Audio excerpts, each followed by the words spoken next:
All right, team, what's up? Welcome back to another PT on Ice Daily Show. I am Dr. Jeff Moore. Thrilled to have you here on a Leadership Thursday, and absolutely thrilled to bring back Q&A Thursdays. It used to actually be Q&A Mondays. For the old school PT on Ice listeners, we used to rock Q&As on the regular, and we kept meaning to bring it back, and this week we are doing exactly that. I have a load of questions, but I'm going to split them up across a couple of weeks and maybe knock some out in the Ice Students Facebook group. But we got a bunch of them coming at you. Before we do that, let me tell you the workout for Gut Check Thursday. It's a whole bunch of cardio. Some of you are going to love this. Some of you are going to hate this. It is going to be max distance, and that's going to be on the run, on the row, or biking. Any of those. But every 5 minutes, you're going to knock out 15 burpees. So get ready just to put in a nice long stint of cardio, and not including zero, by the way, but starting at the 5-minute timer, you're going to knock out 15 burpees every time that comes around. So we'll see you out there jogging, rowing, biking, or what have you. As far as upcoming courses, we've got 2 online courses. One starts tomorrow. Yeah, May 5th. That is MMOA. Advanced Concepts. So if you've taken Essential Foundations and want to get into Advanced Concepts, sign up today. That registration will come down at probably midnight tonight. So get in there. Remember, Advanced Concepts only runs less frequently than Essential Foundations. So if you're looking to get into that course, jump into it today. And then Rehab of the Injured Runner will start on Monday. So if you want to get into Rehab of the Injured Runner online, make sure you jump in there over the weekend sometime in the next few days. Okay, let's hit these. So Q&A Thursday. First of all, thank you for all the questions. The first one is a classic. What is your favorite leadership book? On a Leadership Thursday, it couldn't be a more important question. So I have to give you 2 because philosophically, and then from an actual business perspective, it's a little more prescriptive to actually improve the way that you work with the people that are around you, or your employees, or your colleagues, or what have you. These 2 blend perfectly. The first one is the Tao Te Ching, which of course is an ancient Chinese text, but is very, very short and very, very digestible. We were actually chatting about this in the ICE circle, and I reread it. Used to read it on the regular 15 years ago, but reread it again. And boy, those principles are truly eternal. So I recall back in the early 2000s, reading through those passages all the time, just little snippets every day, or a snippet a week, and really letting it resonate. If you've never went through that text, it would be an incredible opportunity to do so for personal and professional development. If you can move in the direction of any of the principles in that text and let that flow through you into your leadership, I think not only will you have a lot more satisfaction and efficacy, but the people around you are going to get more out of themselves. I don't think there's a better single text to move all of the needles in one direction. So that one, combined with Let My People Go Surfing. I know this is a bit strange. One of those was written in 400 BC and one of those was written in 2006, but the combination of those books is priceless. And so Let My People Go Surfing, of course, is Yvon Chouinard of Patagonia's text that he actually wrote for his employees. So his intention, my understanding is his intention was not to write a leadership book for other leaders. It was to write kind of an employee guide to living your best life while still having a great work efficacy or fulfilling your mission at work. And that, boy, it feels that way. Like when you understand that backdrop, it almost makes more sense the way the book feels. But if I think about what makes a great leader, what makes a leader that helps other people look back at their life with profound satisfaction, a lot of those principles live in that book about not micromanaging, about hiring great people and getting out of their way, about hiring great people and setting an example, but not ridiculous buoys or parameters around how they get it done. If I look at, I want to take responsibility for these comments. If I look at what governs me in a direct, actionable, sort of structural way in how I engage with the companies that I'm involved in, it's probably that book. As far as always kind of having that as a guide of, can I lead like this?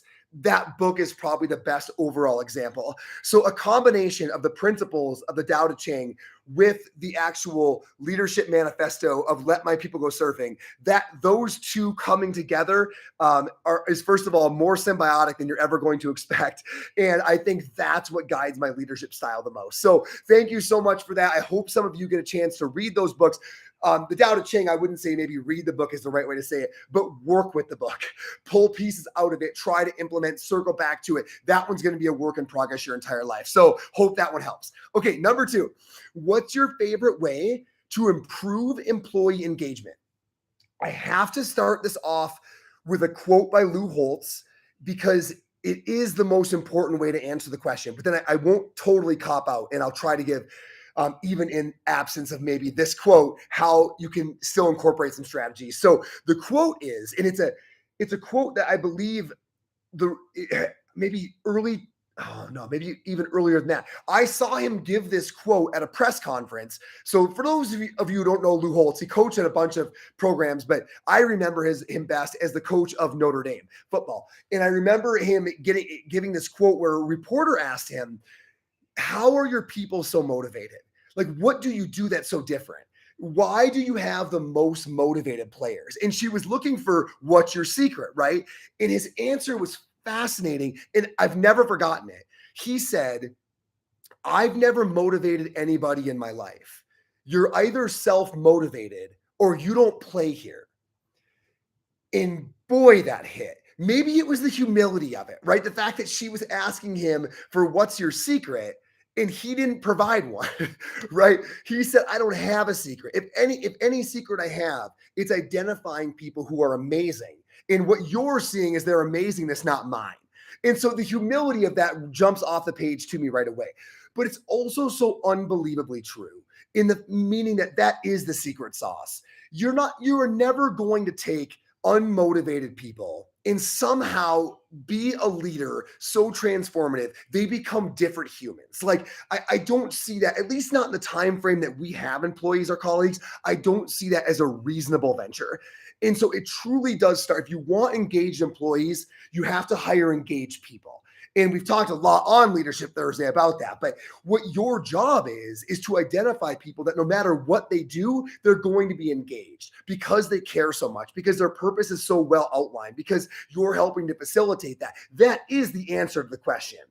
But that being said, even when you hire well, you still struggle with employee engagement, right? Whoever asked this, you're probably not dealing with a bunch of poor hires. There probably is something you can do. And my number one piece of advice to you would be to paint the vision of the future more clearly and more often. That's what I think the number one tip to employee engagement is. People are engaged and excited about things that they believe are going somewhere amazing.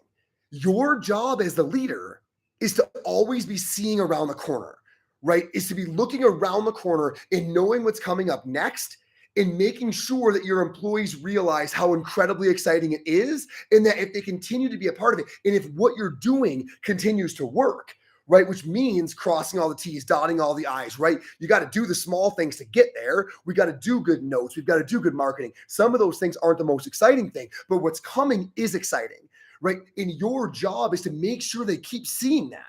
Even the best hires in the world are going to lose sight of the vision every now and then. But if you keep showing them the vision, if you keep reminding them, here's what all of this is for, right? Look what's coming next. That gets them saying, hey, it's worth doing some of the stuff that sucks and doing it well, because dang it, I want to be a part of that when we get there. That is your constant job. Not only seeing around that corner, but helping other people to peek around that corner. Then helping them understand how some of the things that maybe aren't as exciting are an integral part of getting there. That's how you improve employee engagement. Now, really important to mention, you do need to get them around the corner, right? That's only going to work once or twice unless they actually wind up around the corner. But if what you're saying is going to shows up, Now, next time you say, hey, look at what's coming, look at where we're going, right? Look at this next partnership, look at this next impact. If it keeps showing up when you say that, every time you say it, it carries even more impact because last time you said it, you got them there. So those are the rules of leadership a lot of people don't think about. And I think it's why employee engagement struggles. But it does start with identifying passionate, motivated, purposeful, engaged people. And so I do think that Lou Holt's quote should be reflected upon on the regular. All right. Number 3, I only have 6. I chose 6 off the list. So I'm going to do another one of these. What is your method for having hard conversations with employees?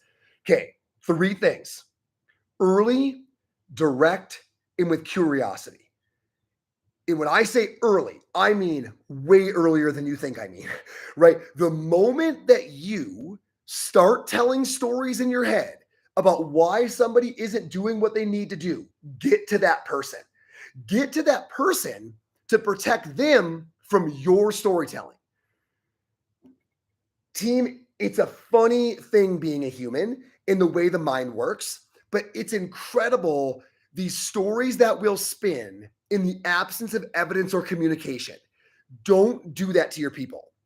Go early. Go early. Go early before any emotions have built up inside of you. Imagine what happens as the leader, right? If you don't do that.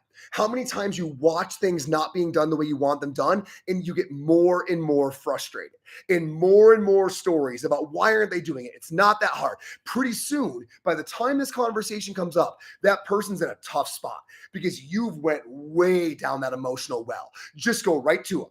Don't allow any of that. Go right to them, be direct, and be curious. I can't overestimate that last one enough. Be curious. Because when you go to them and you say, hey, Todd, I've seen a dip in X, right? Whatever it is you're frustrated with. Hey, I've seen a dip in X, man. What's up? First of all, that lightheartedness, that curiosity is only going to be possible if you haven't been telling stories and been at your house in the evenings complaining to your spouse about why this person's not doing their job. You're not going to be able to do that well. And honestly, if you go late, it's why you go early. Hey, I noticed this. What's up, man? Right? And now you can be curious because team, a lot of times they're going to come back with a really good answer and they're going to say, actually, yeah, so first of all, I'm sorry you're seeing that, but here's why. And you're going to be like, oh, that's a really good answer. Maybe it was something you were messing up and your systems are off. Maybe it's something going on, as oftentimes is in their life. People have lives. And oftentimes you're like, whoa, that's pretty heavy, right? So now we can, first of all, do you need some time, right? How can we support you? But now we can troubleshoot a reason that was actually there. You were assuming they were loafing, right? Or they were just slacking. But now we've got an actionable thing that we can say, well, hey, I wish you would have told me sooner. Let's circle up the wagons, right? How do we get you through this? What can I do? And now pretty soon, 2 months down the road, their life is better and so is your company. When you go in early, unemotionally, with curiosity, a lot of the times you get a really good answer. Okay, but sometimes you don't. Fair enough. Sometimes they're like, well, look, I don't know. I didn't want to, or something really unsatisfactory. Okay, now you've got to explain why it's a problem. Right? You don't need to holler. You just need to say, can you see from my perspective how integral that is? They might not understand that. Sometimes they don't have that 30,000-foot view. And when you say, do you realize that when this, and this happen on my end, this, and this gets messed up? And a lot of times they're like, to be honest, no, I didn't think that was important, but now I see the forest for the trees. Okay, I apologize. I'll get right back to it. Boom. Sometimes just articulating the why makes them say, I thought it was kind of, because let's be honest, in a lot of companies, people are doing a lot of things that don't make sense. So when you say, hey, you're doing that for a really good reason, my bad if I never explained that. There goes the other half of the problem. Now, in the last case, if indeed that's not satisfactory, right, there wasn't a great reason, your why didn't get it done, and you do need to say, look, you got to do this, right? If it comes to that last part, my advice to you is usually they will say yes in the short term. Okay, I get it. I'll do better. But in that first conversation, decide what do better looks like. Make sure if they agree with that you say, okay, if indeed we are to be successful in doing better, in a month, it will look like X. Now in a month, you can circle back with them and say, we had chatted, we agreed with what success looked like. It's a month. Where are we at? That's really important, team, because if it gets all the way to that one, there's a pretty legitimate chance that that person might need to move on, and you're going to need to have some really fair opportunities, but also reevaluations that allow you to say, hey, maybe this isn't the right fit. Like we talked about getting it done. You didn't get it done. I'm going to struggle with that long term. Now we can have a tough, but honest and really good conversation on objective data. So don't let that first conversation go by without planting that what success looks like flag in the ground so you can circle back and make sure we actually went in that direction. All right, number four. Yeah, I think so. What's the best way to motivate a coworker who is stuck in their treatment pattern? Maybe at ICE, the question we get the most, how do I bring my colleagues along for the ride? How does my whole clinic become fitness forward? 3 steps again. Demonstrate asymmetry, await curiosity. There's that keyword again. Share with humility. If you want to pull this off, that's your recipe. Okay. Demonstrate asymmetry. Use the things you're doing to get the best outcomes in the clinic. And this can go for any business, right? To get the most new clients, to close the most deals. It doesn't need to be physical therapy, but in this world, right? Demonstrate asymmetry. When you do that, a good percentage of those people are going to say, what's that person doing? Why is their subscription program so full? Why can they never take new patients? Why does everybody seem to hang around to get more out of them? Why are they changing lives, not just pain? What is that person doing that's allowing them to operate like this? When they do get curious, share with humility. Don't share with, well, it's about time you asked, right? Or obviously this way is better. Share with, wow, thanks for asking, right? Here's some things I'm playing around with. They already want the knowledge. In that moment, don't shut them down. When they've gotten vulnerable and said, hey, maybe what you're doing is better than what I'm doing, what a great chance to say, well, hey, I've seen some pretty good stuff happening over there too. Here's what I've been playing around with. What are your thoughts? Right? Share that way. That's what keeps them near. That's what allows you, and they will have some things you haven't thought of yet. So sharing with humility is what locks in that relationship, is what makes them ask next time. It makes you a safe space to learn from, and you will learn something too.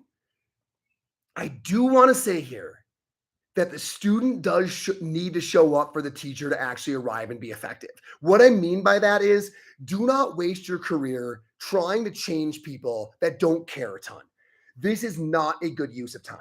So while I want to share that recipe with you, I also want you to acknowledge that spending your life trying to change people who don't want to change is not a good use of your time. And it kind of goes back to Lou Holt's quote, although you're probably not responsible for hiring that person. It does go back to that quote of, I don't motivate people, I hire motivated people. In a similar way, I can't make people change, but those that want to change, I can help considerably.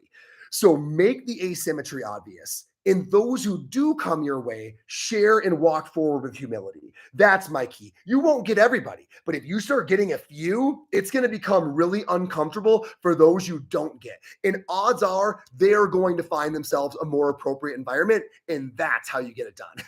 Not directly through them, but by changing the way the current is flowing. That's what gets it done. Okay, 2 more and then I'm out of here. I know this is going long. I have no idea how long it is. Okay, how do you balance more than one career? First of all, you don't, right? I've done a lot of episodes on that. Any sort of balance that any of us present is an illusion, right? The balance thing isn't there. But I will give you this tip. Have many titles, but only one job. If you're going to do multiple things, if you're going to have multiple roles, make sure that they are all, even though new, heavily leveraging what you've already built and on the same purpose-driven path. So if we want to look at my life as an example, I do have a few titles right here at ICE, my role over at Onward, my role at South College, but do I?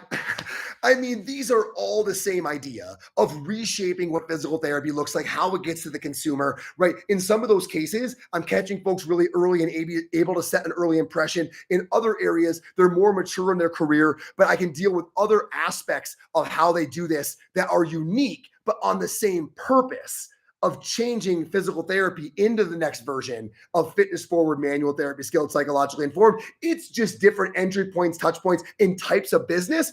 But look at your life not as a pie chart, but as a cascade fountain.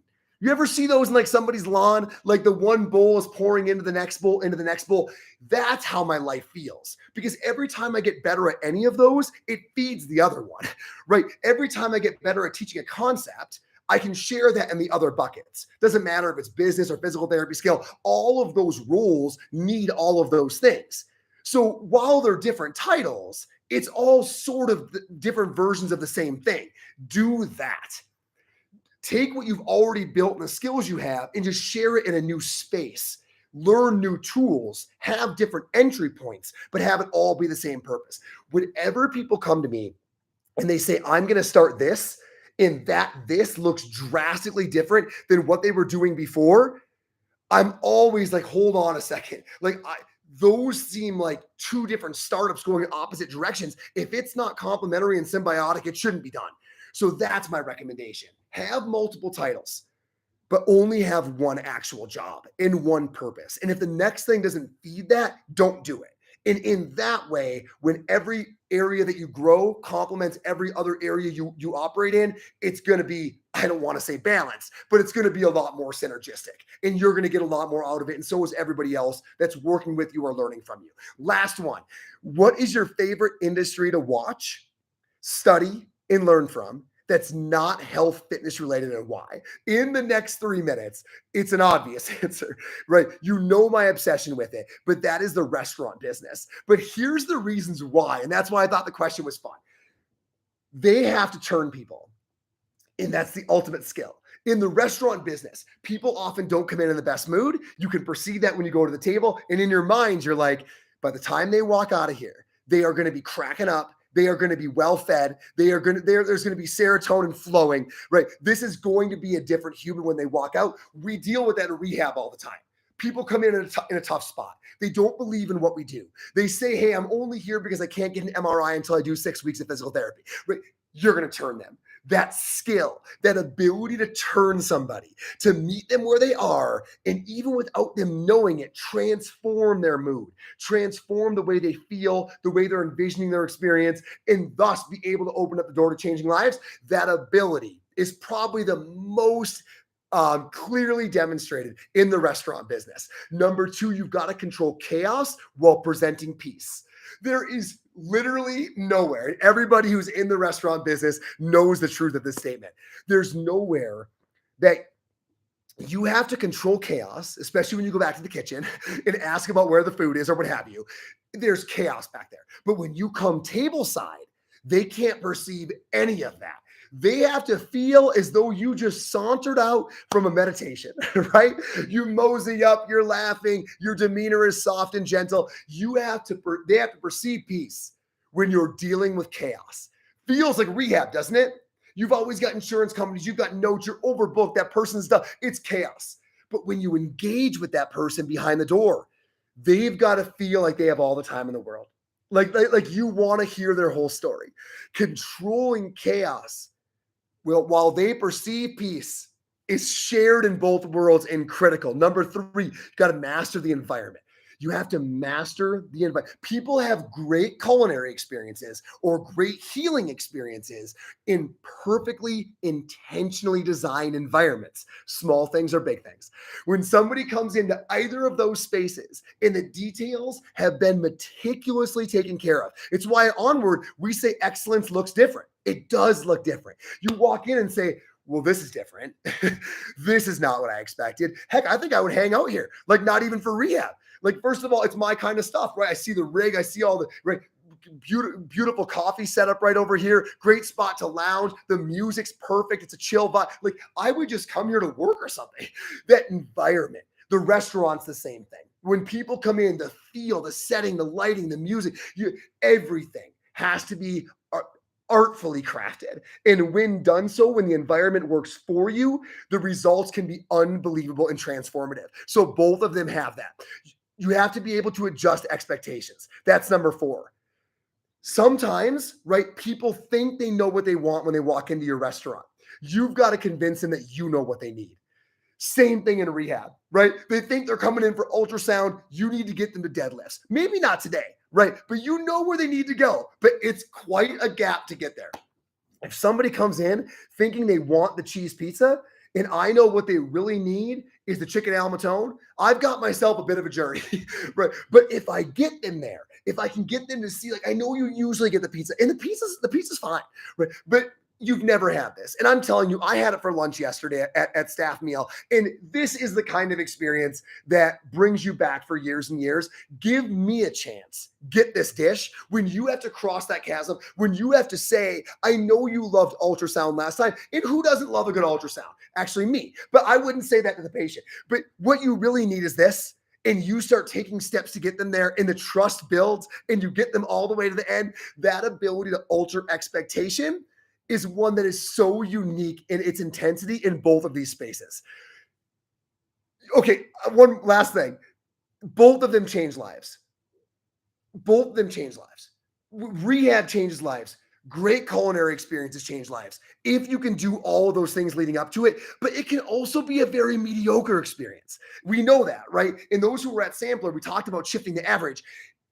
What you do can go either way. And I love that environment. I love the fact that when someone walks into rehab, you can get them what they got the last 7 times. They got them nowhere. It's why they're here again. Or you can take on all of the above things and you can literally set them on a path to health and fitness that they had not even conceived was possible for them anymore. Similarly, somebody can walk in for just another meal and they can walk out looking at food and drink differently.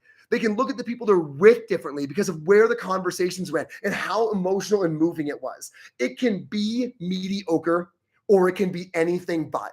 And what makes the difference is you. That's why I love that business. Okay, I have got to get out of here. Thanks for hanging with me. We're going to do this more often. These were always a blast years ago on PT on Ice, and I'm feeling that right now these need to fire back up on Thursdays, at least once a month. Team, have a wonderful day. We'll see you here next week.